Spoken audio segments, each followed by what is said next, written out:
All right, Mr. Anthony, you are looking svelte. I'm trying What to. is this, 50 pounds lighter? 47, but nobody's really counting. Nobody's really counting. You mean eating in Vegas? Yeah, no, I've been watching what I eat in Vegas. It's what I've been doing the past 2.5 months with my Food Network show that I need to worry about. Well, congratulations on all your success. There's about a million things I'd like to speak to you about, Okay. but I would like to speak to the man who's a family man, who's raising great kids. Where did this value come from where you want to instill this into your own children? It's something that, it's how I was raised, and, your children are a reflection of you as the, reflection of the parents. So, we have to instill values, at least that's what I feel and believe in our children, because when they walk out of the house, and when they're not by my side or their mother's side, it's a true reflection of who we are, and they need to represent us as best they can.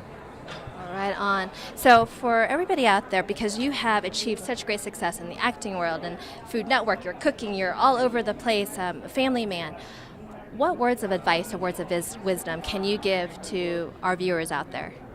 And I'm talking from the heart. You just be true to themselves, and never take no for an answer, and just be the best person that they can be, because that's all they can be. When I leave you from this interview, when I leave this room, people aren't going to talk about the work that I've done. They're going to talk about the impression that I made on them while we were face to face and having a conversation and whatnot. And that's what it's about. It's about being the best possible you that you can possibly be, and everything else will fall into place. Be true to yourself. Never compromise who you are. Always be honest. Look a person in the eye when you speak to them, and have integrity. You're only as good as your word.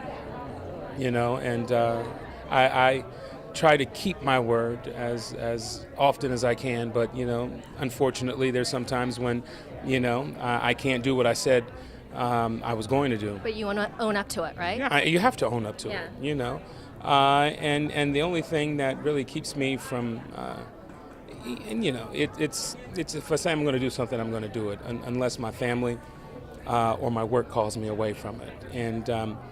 And those are really the only two excuses that I have. My family always comes first, and work is a close second. But outside of that, if I tell you I'm going to be someplace, I'm going to be there, and I'm going to do it. What a refreshing comment that we've heard from you, and thank you for all your hard work and who you are. And that's what I'm hearing is it's not about all the work that you've done, even though it's been incredible. It's about the man. About the man. That's what it's about. Yeah. Work is work. Nobody. That they're just going to remember who you are. Remember the time that they spent with you and the conversations that you had, and your spirit and your integrity and that's it. Well, thank you so much. No problem. Thank you, dear. Thank you. Pleasure. I really Don't appreciate start that. crying. Keep crying. Wipe them tears from your eyes.